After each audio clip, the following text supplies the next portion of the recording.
Start.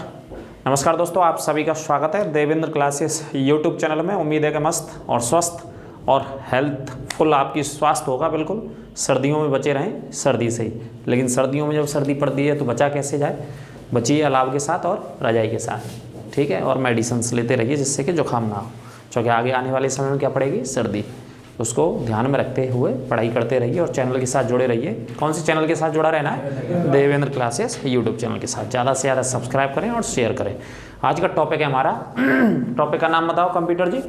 घटना चक्र का टॉपिक है हमारा एंशिएंट हिस्ट्री का। उसमें पढ़ेंगे गुप्त काल। तो गुप्त काल का दो पार्ट में हम पढ़ाएंगे। पहला पार्ट आपको पढ़ा रहे हैं तो गुप्त काल का जी आपको बहुत जल्दी से और बहुत फास्ट और बहुत कम शब्दों में मैं रिवीजन करा दूंगा। जितने के प्रश्न वहाँ से पूछे गए और महत्वपूर्ण प्रश्न ये छपे हुए हैं आपके सामने, देखते हैं। ये सभी प्रश्न पूछे गए हैं ना।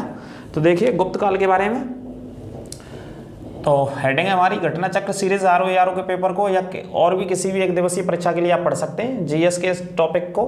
तो गुप्त वंश ने जो शासन शुरू किया वो 319 ईस्वी से शुरू किया था। कौन सी ईस्वी से भाई साहब? 319 से। और कब तक किया? 550 ईस्वी तक शासन किया था। गुप्त काल का 300 से लेकर के 550 तक शासन रहा। तो लगभग कितने वर्षों तक शासन रहा? 300 से 500 तक जाएंगे तो कंप्यूटर जी बताइए कितने वर्षों तक रहा शासन? लगभग 250 साल बोल सकते हो आप, है ना। हमारी कंप्यूटर जी टीम कमजोर पड़ जाती, कई बार जोड़ नहीं पाती है ना। मैथ सीखना पड़ेगा। अगला पॉइंट है इसमें, भारत का नेपोलियन किसे कहा गया? समुद्रगुप्त को कहा गया भारत का नेपोलियन, है ना। चूंकि गुप्त साम्राज्य का वो शासक था जिसने उत्तर भारत में और दक्षिण भारत में जितने भी युद्ध किए, जितनी भी लड़ाइयाँ लड़ी, सभी को जीता। इस वजह से उसकी ये उपाधि, ये नाम पड़ा उसका, युद्धों को जीतने की वजह से भारत का नेपोलियन। उत्तर भारत में तकरीबन 9 शासक के आसपास और दक्षिण भारत में इतने के आसपास शासकों को इसने हराया था, हारा नहीं कभी। अगला पॉइंट है, प्रथम गुप्त शासक जिसने परम भागवत की उपाधि को धारण किया, समुद्रगुप्त। पहला गुप्त शासक जिसने परम भागवत की उपाधि को धारण किया समुद्रगुप्त है। इस पॉइंट को आप एक बार देख लीजिएगा। परम भागवत की उपाधि चंद्रगुप्त सेकंड ने भी धारण करी थी, है ना। पहला ये शासक हो सकता है, उसके बाद चंद्रगुप्त सेकंड ने भी इसी उपाधि को धारण किया था। अगला पॉइंट है विक्रमादित्य और देवगुप्त। ये भी दोनों उपाधियां हैं। इस टॉपिक में, गुप्त काल वाले टॉपिक में, कई बार आपको उपाधियां बहुत इंपॉर्टेंट रहती हैं और शासकों की पत्नियों के नाम और इनके अभिलेख, ये 3 चीजों सबसे ज्यादा इंपॉर्टेंट है गुप्त काल में पढ़ने के लिए, ठीक है। तो जैसे विक्रमादित्य और देवगुप्त किसकी उपाधियां थी? चंद्रगुप्त सेकंड को। जो जनता के द्वारा ये वहां के शासन में जब ये गद्दी पर बैठे तो विक्रमादित्य के नाम से जाने गए, देवगुप्त के नाम से जाने गए, देवश्री के नाम से जाने गए, है ना। और आप देवेंद्र क्लासेस पे तो पढ़ ही रहे हैं, तो सभी नाम किससे शुरू हो रहे हैं? देव से शुरू हो रहे हैं, याद रखिएगा। अगला पॉइंट है, गुप्त काल में सोने की जो मुद्रा होती थी, करेंसी जो होती थी गोल्ड वाली, उसे बोलते थे दीनार। क्या बोलते थे? दीनार। और चांदी की मुद्रा को रूपक कहा जाता था। दोनों पॉइंट मोस्ट इंपोर्टेंट है, छाप लेना। जो गुप्त काल में मुद्राएं चलती थी, करेंसी चलती थी, पैसे चलते थे, सोने की मुद्रा जो होती थी उनको दीनार कहते थे वो लोग, और चांदी की मुद्राओं को रूपक कहा जाता था। अच्छा, अगला अभिलेख है ये प्रयाग प्रशस्ति। कौन सा है? प्रयाग प्रशस्ति स्तंभ लेख पढ़ते हैं इसे। ये समुद्रगुप्त के जीवन से संबंधित जानकारी देता है, समुद्रगुप्त के विषय में या समुद्रगुप्त के सैन्य अभियानों के विषय में ये जानकारी देता है। आपसे प्रश्न डायरेक्ट यही पूछ लिया जाता है, समुद्रगुप्त से संबंधित अभिलेख का नाम बताइए। तो प्रयाग प्रशस्ति अभिलेख याद रखिए, ये सैन्य अभियानों की जानकारी देता है। समुद्रगुप्त के किस चीज की? सैन्य अभियानों के विषय में जानकारी देता है, ठीक है। अगला पॉइंट देखिए इसी से, प्रयाग प्रशस्ति का रचयिता कौन था? हरिसेन। प्रयाग प्रशस्ति को किसने लिखा? तो हरिसेन। हरिसेन समुद्रगुप्त के दरबार में रहता था, जो कि किसके दरबार में रहता था? समुद्रगुप्त के दरबार में। इसी ने रचना करी थी प्रयाग प्रशस्ति की। हरिसेन जाना माना कवि था। कौन था? कवि था। इसे नोट कर लीजिएगा। हूणों ने भारत पर आक्रमण किया था, किसके शासनकाल में किया? गुप्त साम्राज्य में किया था। पहली बात तो हूणों ने, एक ये विदेशी आक्रमणकारी का वंश का नाम है हूण, और इसका एक शासक था तोरमाड़, वो उस समय भारत में आया था। तो इसने आक्रमण किया, हूणों ने आक्रमण किया कौन से वंश पर? गुप्त वंश के शासनकाल में। और गुप्त वंश के शासनकाल में किस पर आक्रमण किया? स्कंद गुप्त के शासनकाल में। स्कंद गुप्त, गुप्त वंश का एक शासक था। जब वो गद्दी पर बैठा था गुप्त वंश में, उस समय इन्होंने आक्रमण किया था। तो इस आक्रमण को याद रखिएगा। विदेशी कौन से आक्रांता थे या विदेशी कौन से आक्रमणकारी थे? इन्होंने गुप्त वंश के समय में स्कंदगुप्त के शासनकाल पर आक्रमण किया था या उसके समय पर आक्रमण किया।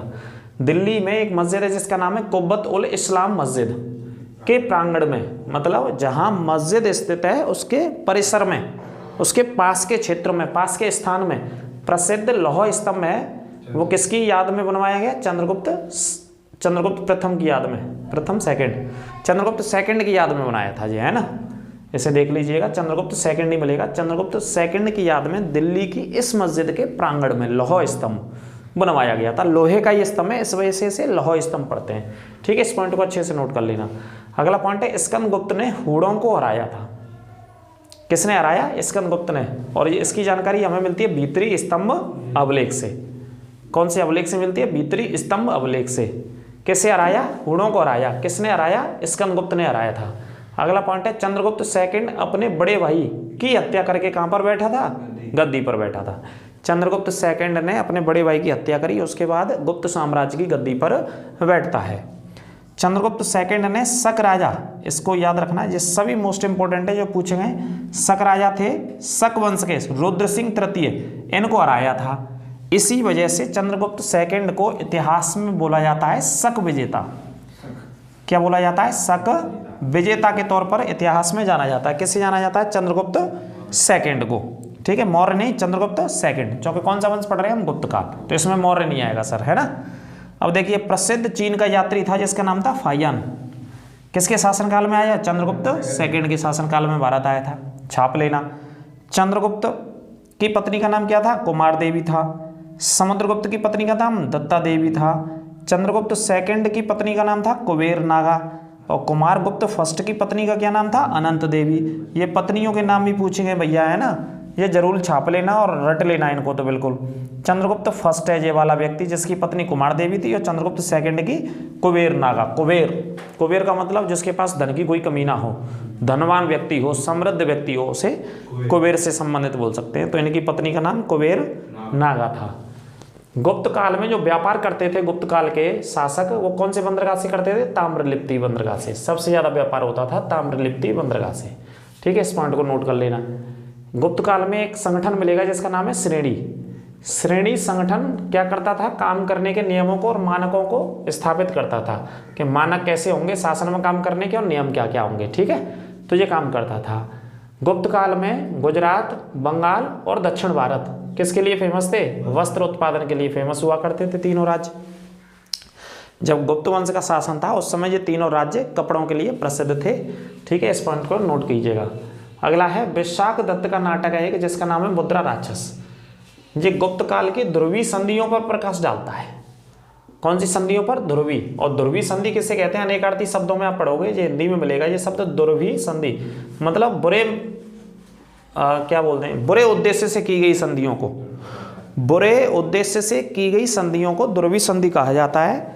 इनका उल्लेख है मुद्रा राक्षस के, विशाख दत्त के मुद्रा राक्षस नामक नाटक में। ठीक है, लीलावती एक गणित की पुस्तक है बहुत प्रसिद्ध गुप्त काल के समय की। इसको किसने लिखा? भास्कराचार्य ने लिखा। ठीक है, सबसे पहले सिक्के जारी किसने किए थे इस वंश में? चंद्रगुप्त प्रथम ने। सबसे पहले सिक्के जारी किए थे चंद्रगुप्त प्रथम ने। नोट कर लेना, छाप लेना।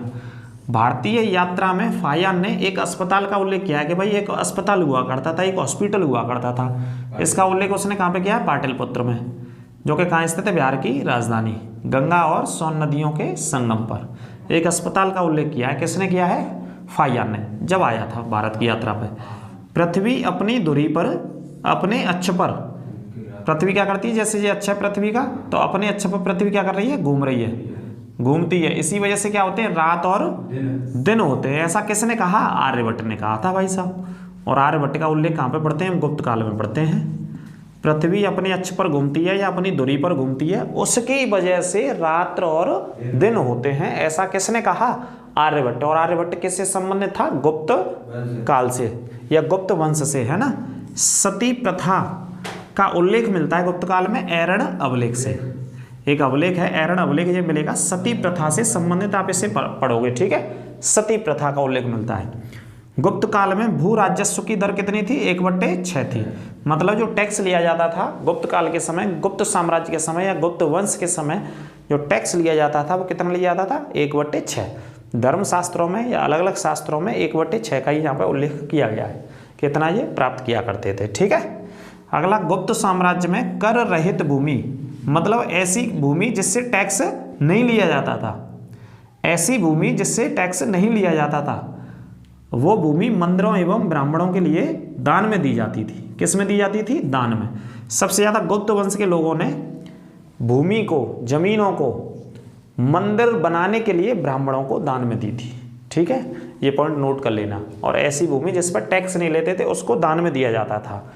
स्कंदगुप्त की उपाधि क्या थी? क्रमादित्य की उपाधि से स्कंदगुप्त को जाना गया। चंद्रगुप्त सेकंड को विक्रमादित्य की उपाधि से जाना गया। समुद्रगुप्त को पर क्रमांक की उपाधि से जाना गया। कौन से क्रमांक? पर क्रमांक।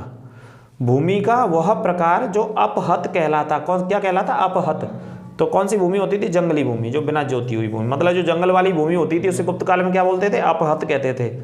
शतरंज का खेल का एक तरीके से आविष्कार या उत्पत्ति कहाँ पे हुई है? भारत में। शतरंज का खेल की उत्पत्ति या आविष्कार भारत में हुई है, इस बात को याद रखिए। शूद्रक की एक पुस्तक है जिसका नाम है मृच्छकटिकम। इसमें क्या बताया उसने? एक धनी व्यापारी और एक गणिका नामक महिला की प्रेम कहानी का उल्लेख किया है इसमें। ठीक है, मृच्छकटिकम नामक पुस्तक है जिसका उल्लेख कहाँ में मिलेगा आपको? गुप्त साम्राज्य में या गुप्त वंश में इसका उल्लेख मिलेगा। इस पॉइंट को भी आप याद रखिएगा। आगे कुछ और बता दें, वैसे तो दूसरी क्लास में ये ले जाना पड़ेगा इसका टॉपिक। ठीक है, तो गुप्त वंश में आप याद रखिएगा। इसके अलावा और क्या पढ़ेंगे गुप्त वंश में? गुप्त वंश की दूसरी क्लास और बनानी पड़ेगी हमें, है ना, क्योंकि इससे एक क्लास में क्वेश्चन कवर नहीं हो पा रहे हैं। बहुत सारे क्वेश्चन हैं जो गुप्त वंश से आ रखे हैं, तो वो दूसरी क्लास में हम आपको बताएंगे। जैसे चंद्रगुप्त सेकंड या विक्रमादित्य के समय में कितने लोग रहते थे? 9 लोग रहते थे। उनको क्या बोला गया? नवरत्न बोला गया। जिनमें एक कौन रहते थे? धनवंतरी। धनवंतरी जाने माने चिकित्सक थे। धनवंतरी किसके दरबार में रहते थे? धनवंतरी जाने माने चिकित्सक, डॉक्टर थे। किसके समय में रहते थे? विक्रमादित्य के शासनकाल में। ठीक है, इस पॉइंट को भी याद रखना। चरक तो उस समय रहते थे बिंबिसार के में। तो दूसरी क्लास और अवश्य बनाएंगे। इस क्लास को आप अच्छे से लिख लेना, नोट कर लेना, बार बार लिख लीजिएगा, रिवीजन कर लीजिएगा। सेकंड पार्ट और बनाएंगे इसी घटना चक्र का। आप इन्हीं को पढ़ते रहो, जीएस का पार्ट आपका एकदम स्ट्रांग हो जाएगा। एंशिएंट हिस्ट्री, मिडिएवल पॉलिटी सभी को कराएंगे घटना चक्र। और संविधान की हमारी कुछ क्लासेस पड़ी हुई हैं, वहाँ से आगे हम संविधान बहुत जल्दी शुरू कर देंगे, है ना।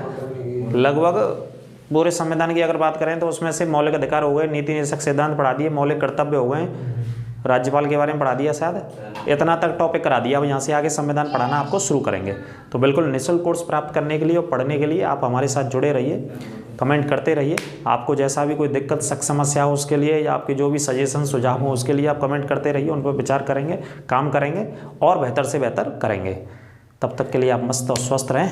मिलते हैं ब्रेक के बाद। नमस्कार, राधे राधे।